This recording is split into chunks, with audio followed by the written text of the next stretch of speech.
I'll keep it 150% gang. Serial killer scared the living shit out of me. You know what I'm saying? You know how dark you gotta be to be a serial killer, bro. Like you literally have to have no soul. Um, yeah, being just comfortable, just killing somebody, chopping people up. You know what I'm saying? Doing everything imaginable to their bodies. You know, enjoying seeing the life leave out of their eyes, bro.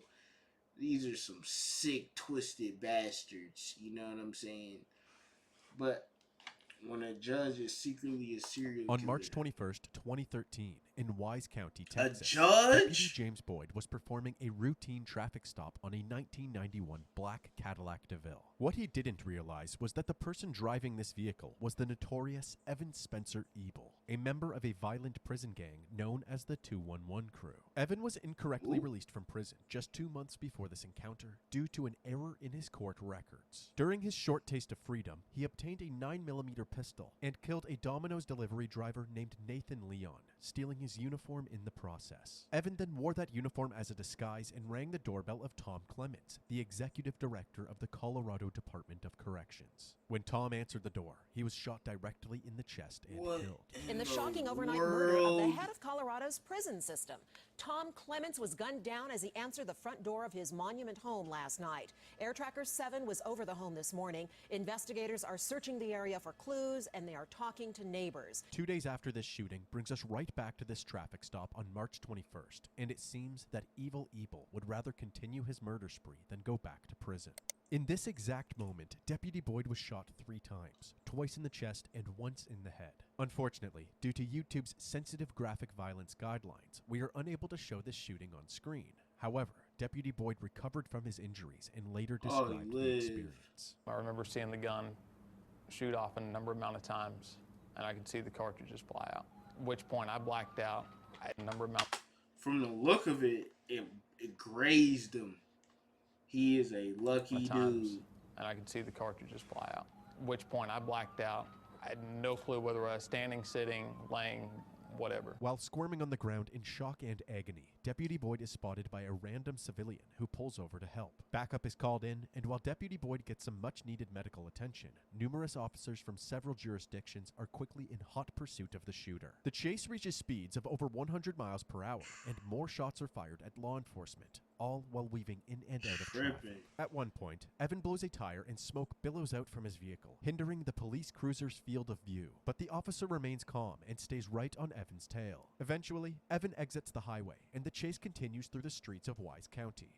Then, out of nowhere, an 18-wheeler slams into Evan. His car is totaled, but the action isn't over yet. Evan immediately exits the vehicle and fires a barrage of bullets at the officers. The officers fire back, hitting Evan multiple times. Evan Ebel was killed instantly. Good, man. Several I'm being honest. of evidence. I'm just being honest with you, bro. Some people just need to be put in the dirt 6 feet under, toes in the sand, Dexter. They just got to, bro. Some people are just sick. That's just the truth. Some people are just born from the devil. You know what I'm saying? Some people just got that darkness within them. Dexter, you know what I'm saying? You telling me you a week free and you killed 3 people? Are you okay, brother? Are you okay, sir? Crazy, man. Were found in Evan's Cadillac, including Nathan's Domino's uniform, directions to Tom Clements' house, a manifesto outlining his grievances with the prison system, and a hit list of other prison officials. This was an immediate red flag for authorities, as just 7 weeks earlier, another shooting took place with striking similarities. On January 31st, 2013, just 3 days after Evan Ebel was released from prison, a DA in Kaufman County was shot just outside of the courthouse. Kaufman County 911. Yes, sir. We've got a gentleman on Grove Street and Madison that just got shot. Officer Jason Statsny was the first to arrive at the scene. He immediately began CPR. He got a shot in his face. There you go, buddy. Keep breathing for me. 5 minutes later, an ambulance arrived and an EMT took over. Anybody know anything about it? He's one of the DA prosecutors. The victim was 57-year-old Mark Hassey, the chief assistant DA for Kaufman County. The scene was quickly secured, and Mark was loaded into the ambulance. Soon after being transported to the hospital, he tragically passed away. With the shooter at large, the courthouse was shut down for the day, and police began to canvass the area. Witnesses stated that the shooter was wearing all black with a covered face, and that they fled the scene by hopping into the passenger seat of a getaway car, a silver or light-colored four-door sedan. Another witness claimed to have heard Mark's final words, "No, I'm sorry," right before he was shot. Investigators had a feeling that one of the criminals Mark prosecuted sought revenge through a targeted killing, and Mark's final words only supported this theory. While they worked to verify this hunch, District Attorney Mike McClelland made a public statement where he addressed the shooter directly. My name is Mike McClelland. I'm the criminal district attorney for Kaufman County. We lost a really, really good man.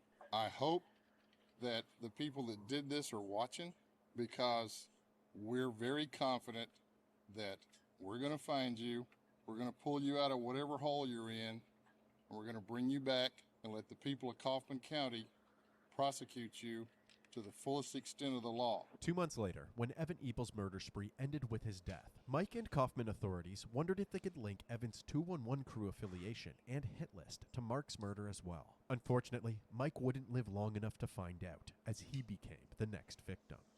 Yo, I'm not gonna lie. R.I.P. to you, brother, but I'm not gonna lie. That's kind of cold, Dexter. He killed his what? Wow. I'm not gonna lie. That's cold. In so many ways, that's cold, brother. Prosecute you to the fullest extent of the law. 2 months later, when Evan Ebel's murder spree ended with his death, Mike and Kaufman authorities wondered if they could link Evan's 211 crew affiliation and hit list to Mark's murder as well. Unfortunately, Mike wouldn't live long enough to find out, as he became the next victim. Wow.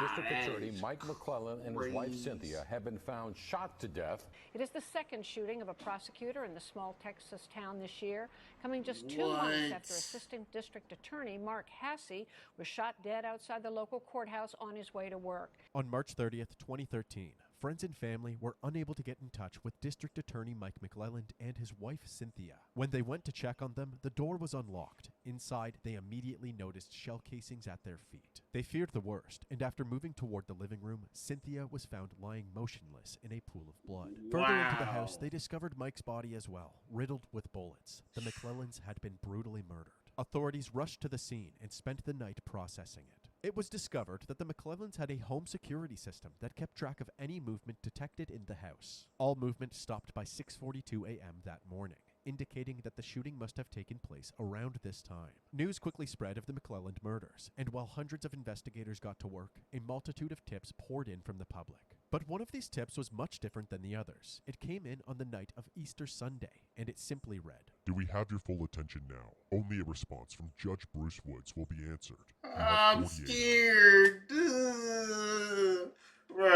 Bro, it's nighttime, bro.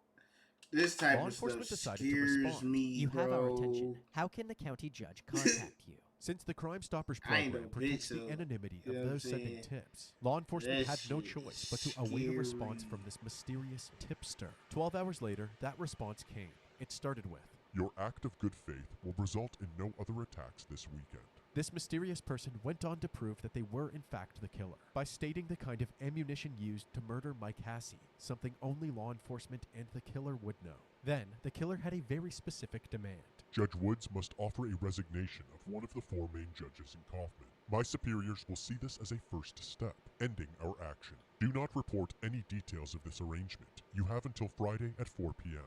We are not unreasonable, but we will not be stopped. I'm not gonna lie either. Why is that too? Killers always want to be, they always want to be notarized in some way. They could never just be silent. They always gotta show, yeah, I'm the killer. Like, why? I don't get it. I really do not understand. Responded yet again. We are working on Like your they're demands. proud of A what lot they has do. been put out to the media. Can you give us additional details that are specific to this case and not known by the press? Unfortunately, the conversation ended there, leaving law enforcement wondering if these were threats coming from Evan Ebel's fellow gang members. Ebel was a member of the white supremacist prison gang called the 211 Crew. In recent years, experts say ultra-violent white supremacist prison gangs like the 211 crew and the much larger Aryan Brotherhood, the subject of this National Geographic investigation, have expanded their criminal enterprises outside the prison walls, selling drugs and running guns, all directed from behind bars. They devised all kinds of codes, so they might send out a letter that looks like a quite benign letter but is actually directing a hit or some other kind of criminal activity. Still, experts say it is extremely rare for prison gangs to kill top officials, because to do so means all-out war. Tonight, war may well be what the 211 crew has on its hands. With the possibility of more organized gang violence on the way, detectives were in overdrive, searching for anything or anyone to help identify Mike and Cynthia's shooter. While reviewing surveillance footage from businesses around the McClelland household, a white Ford Crown Victoria can be seen speeding through the streets. Meanwhile, another team of investigators were taking a look through the past cases involving both Mike McClelland and Mark Hasse. From these case files, a new suspect emerged, former Justice of the Peace and Mensa member, Eric Williams. In 2011, Eric was arrested and charged with felony theft. This Mensa certified genius seemed to have forgotten that there were cameras in the courthouse when he stole 3 computers. Following his arrest, he was brought to the interrogation room for questioning. Okay, before we get started, Is he crying already? You're an attorney, you're a judge, so you know this. What does that mean? Okay. I know you gotta read. Okay. It's been an ongoing kind of thing where I tell the IT people, look, that I need to keep improving things. I understand, but you hadn't put any kind of written request, nothing like that's been documented, dog. No, nothing like that. I don't think that you actually believe, I mean, you're an educated person, I see your class ring on your finger, that you can just walk into the ID department and say, I need a monitor, I'm taking that one. I mean, There's places that do that. places being here in Kaufman County, or? Well, I mean, there's businesses that, yeah. Eric was offered a plea deal, which would reduce the charges from a felony to a misdemeanor. But he refused this offer and the case was sent to trial. The prosecution team consisted of Mark Hasse and Mike McClelland. Eric was ultimately found guilty. He was only sentenced to 2 years probation, but what really stung was that he was now a convicted felon. As a result, his position as Justice of the Peace and his law license were revoked. Following Mark and Mike's death in 2013, Eric was asked to take part in a police interview. He refused to speak with the investigators following the advice of his attorneys. However, Eric had no problem speaking with the media, giving his 2 cents throughout the investigation. First, I want to say that my deepest condolences go out to the McClelland family and all the people at the courthouse, most of which I know I've cooperated with law enforcement. I certainly wish them the best in bringing justice for this. Look at him, bro. I got it yatted on me. Dexter, real eyes never, or real eyes realize real lies, brother. His eyes, it says it all. Family and all. He looks proud. He looks happy. He looks like he's clowning them. Dexter looks like he's, you know what I'm saying, proud of what he did. Like, oh, they're never gonna get me. Oh, I'm making fun of them. You know, like that condescending look. Like, dang, bro, that's crazy. It's always the ones you never expect, bro. Always. It's always the casual ones that go to church every Sunday. Like, honestly, bro, go to church every Sunday. They're very knitted within their community. A neighborhood watch. You know what I'm saying? Yeah. Courthouse, most of which I know. These be the low key ones. I certainly wish them the best in bringing justice for this incredibly egregious act. Has anyone connected with this investigation suggested to you that you are a person of interest in the investigation? No. Did you bear either of those men any kind of grudge? No, absolutely not. My heartfelt condolences go out to both the McClelland family and the Hasse family because they were in public office doing the right thing, and am I tripping, bro? I'm not aware of. Like, he's trying not to smile. Like, he's proud of what he did, bro. He's a sick son of a gun. Paid the ultimate price for that. While Eric segued between several media outlets, investigators continued to look into him as the prime suspect. To their surprise, Eric had no record of ever owning a white Crown Victoria. Thankfully, on April 11th, 12 days after the McClelland murders, Eric fired his attorneys and reached out to the authorities to cooperate. Detectives immediately headed to Eric's residence to interview him. Hey, Eric, I appreciate it. Thank you very much. And you understand why your name pops up in all this? Absolutely. Well, did you have anything to do with it? No, absolutely not.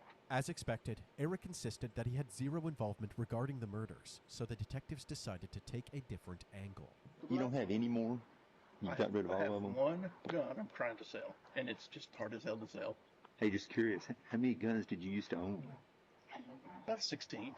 And you sold 15 of them? For context, since Eric is a convicted felon, it is illegal for him to own any firearms. I'd love to go back and say, there's no guns in your house.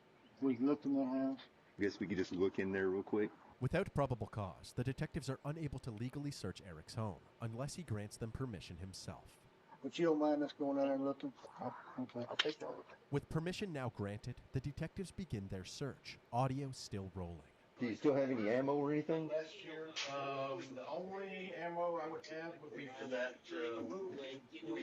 As Eric stated earlier, he had apparently sold all but one of his 16 firearms. But as they move from room to room, they uncover a host of weapon attachments. Hey, Eric, I'm just curious. You're selling all your guns. Why didn't you say your spotting hook and stuff? You got through everything yet, I guess.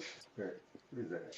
Is this a taser or something? The taser they just discovered is actually a thermal sensor, otherwise known as a heat seeker, which can be used for night vision. Since the McClellans were believed to have been killed before sunrise, the detectives used this, along with the suspicious amount of firearm attachments, as probable cause for a proper search warrant. The next day, on April 12, 2013, the search is in full swing, with Kaufman County investigators and the FBI working together. During this search, they find even more than they were hoping for. In a filing cabinet in the garage, they found the vehicle registration for a white Ford Crown Victoria. They also found a scrap piece of paper. Written on it was an anonymous tip website and a password. When the police gained access to the dummy, man. What a dummy. Like, these, I'm telling you, bro, these dudes be stupid, bro. Like, so dumb, man. Like, account, they confirmed that Eric was the one taunting and extorting law enforcement. We are not unreasonable, but we will not be stopped. Authorities have arrested 46-year-old Eric Williams. He's charged with making a terroristic threat after searching his home.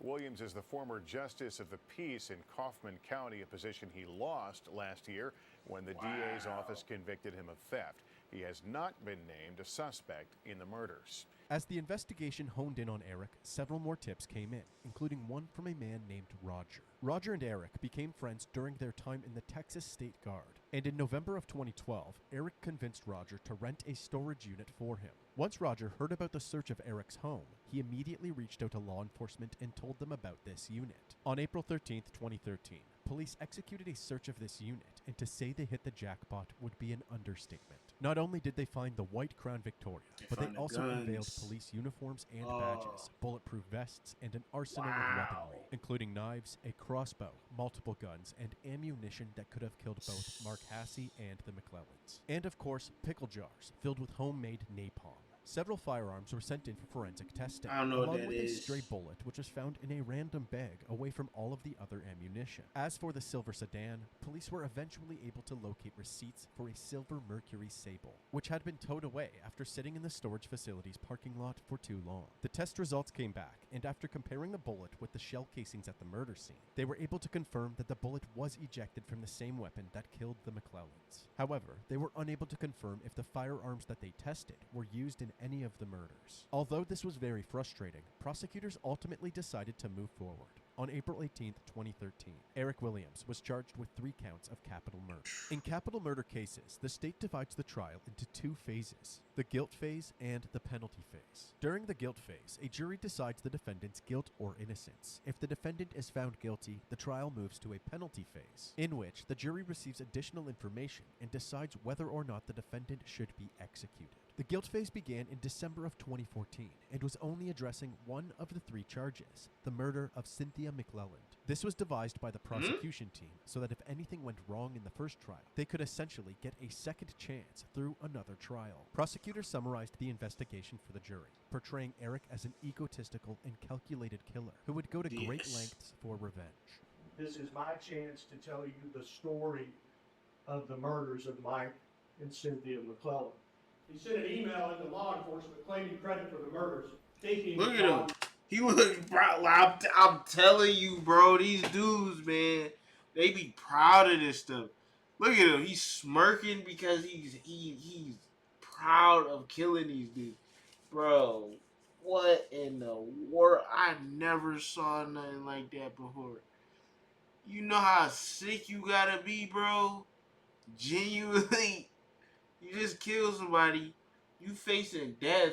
You facing the death penalty, Dexter.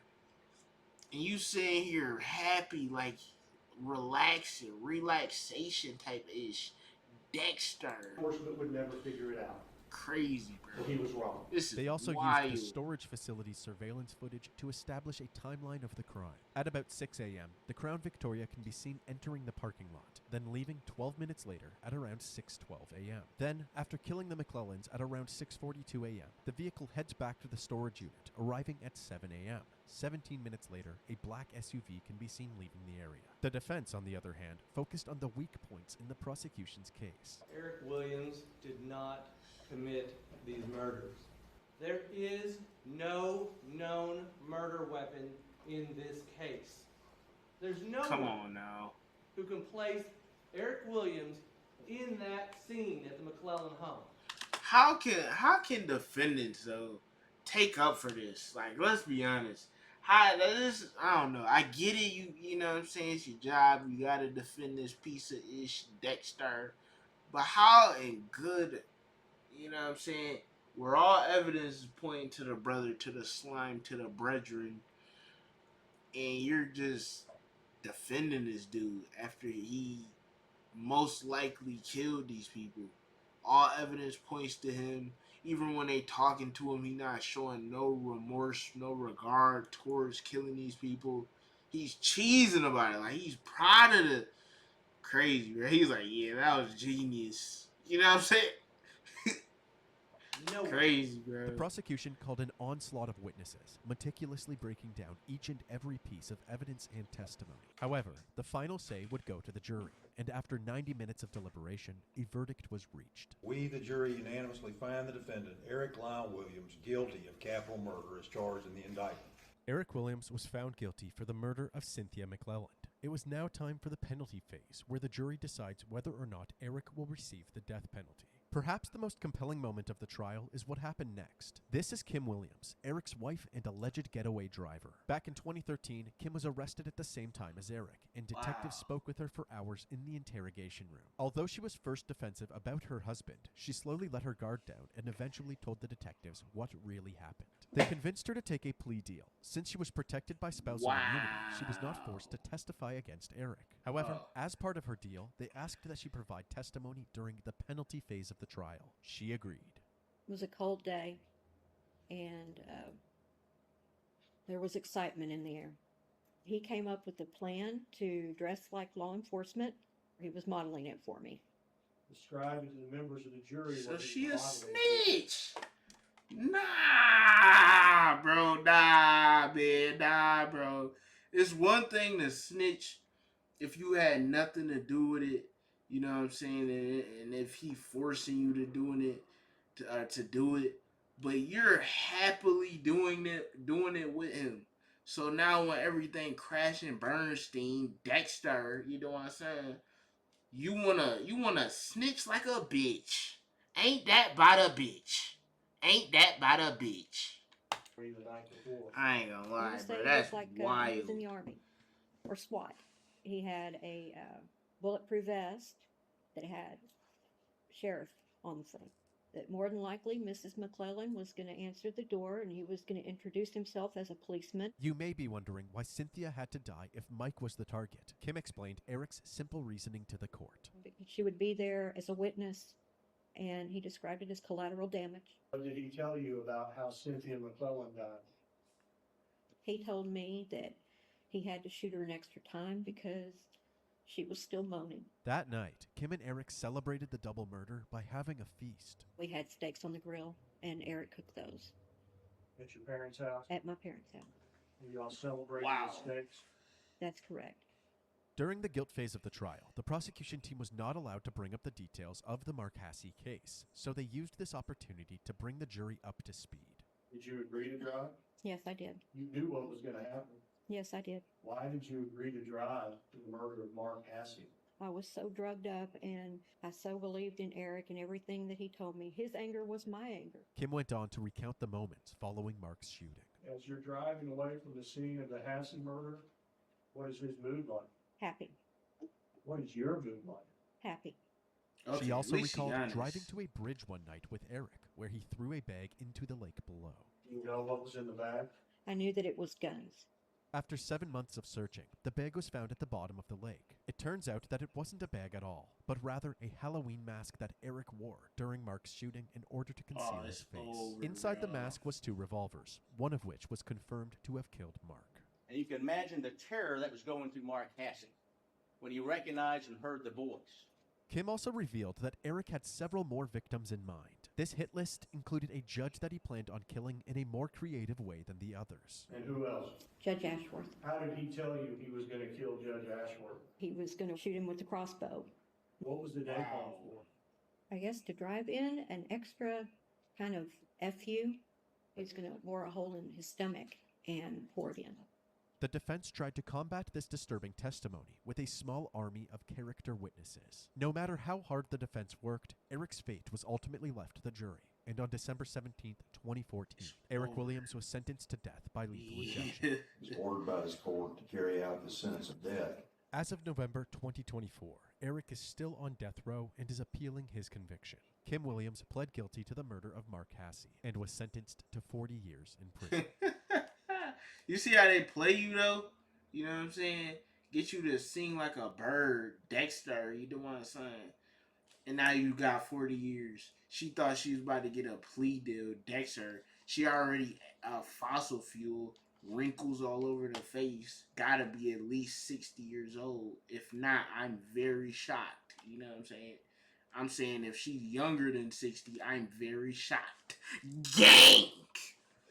And now you gotta do 40 years. So by the time you get out, you're gonna be really fossil fuel. You know what I'm saying? Fossil fuel, ancient history, you know what I'm saying? Skeletal organs, you know.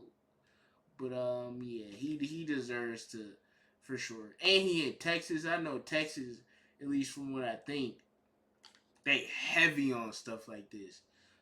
Like capital murders and stuff like this, Dexter. So yeah, he ain't smiling no more though. You know what I'm saying? But like I said, I got it yatted on me. Real eyes, real eyes, dog. The dude was happy about it. He looked like he was proud. You know what I'm saying? Which is sick. But hey man, that's about it.